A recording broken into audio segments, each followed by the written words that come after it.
नमस्ते जी। हाँ तो चंद्रशेखर जी, आज सवेरे सवेरे कैसे आना हुआ? अब जिसकी बिटिया सयानी हो जाती है वो समय क्या देखेगा।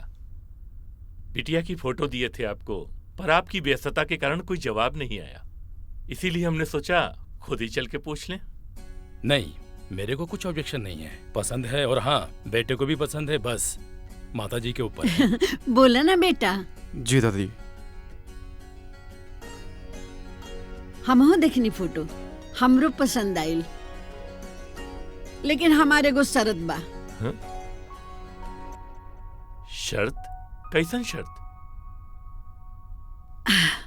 हमरा लड़की में संस्कार आ संगीत देसी चाहिए। हम चाहता नहीं कि जब वो पतो बन के घर में आवस तो हर सुबह अपना संगीत से ये पूरा माहौल के देसी खुशबू से भर देस। आप तो बिल्कुल हमरे मुंहे का बात छीन ले। अरे हम हर साल 2 साल में एक बार अपने बिटिया के भारत जरूर भेजिला। अच्छा, काहे कि ओकर संस्कार और संगीत बिल्कुल देसी बनल रहे के चाहिए। बहुत सही। तब तो ठीक है बाबा बुआ। जब हम सब लोग खुशी से हाँ कर रहे हैं तो हम बहुत जल्दी माता जी को लेके आते हैं बेटी को देखने के लिए। जी, स्वागत है आपका।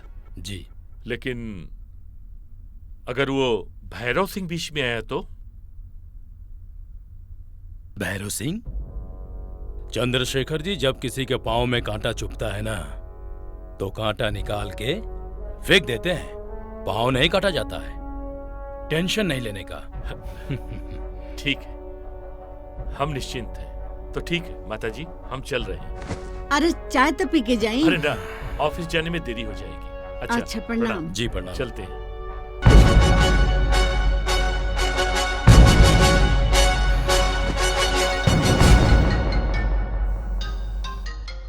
अरे चंद्रशेखर। हाँ हम भैया प्रणाम। खुश रहा बाबू, खुश रहा। का हाल बा? ना ना, यहाँ सब ठीक बा।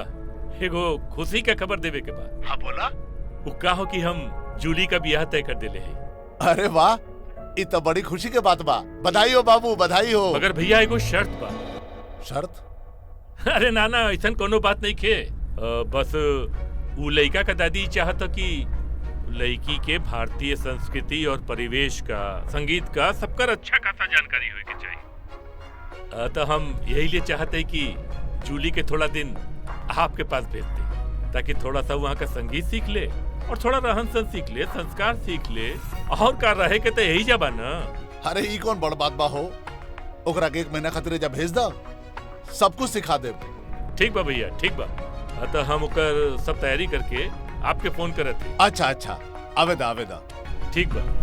घर पे सबके प्रणाम। खुश रहा। अच्छा, फोन रखते भैया। ठीक बा, ठीक बा। जियत रहा। केकर फोन रहल हा जे रउआ इतना खुश हो गई नी? अरे चंद्रशेखर के फोन रहे।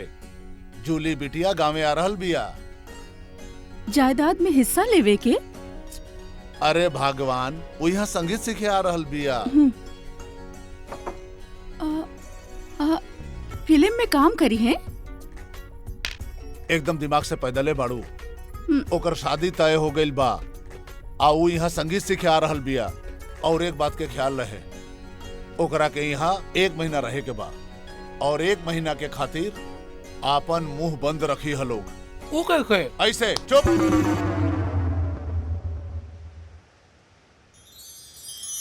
चला बियाह भी तय हो गया। बात तो सही। और जूली के इंडिया जाएगा सब तैयारी।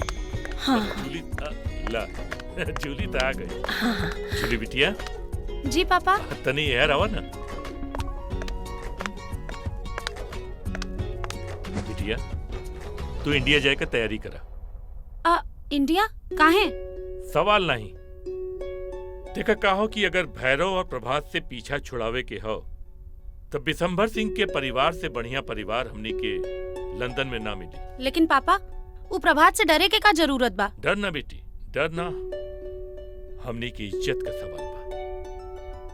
वैसे भी विशंभर के परिवार के तू अच्छी तरह से जाने लो। बस वो लोगन का इक्के गो डिमांड बा कि उनके परिवार के होके वाली बहू के संस्कार, संगीत, दोनों में भारतीय परंपरा होवे के चाहिए।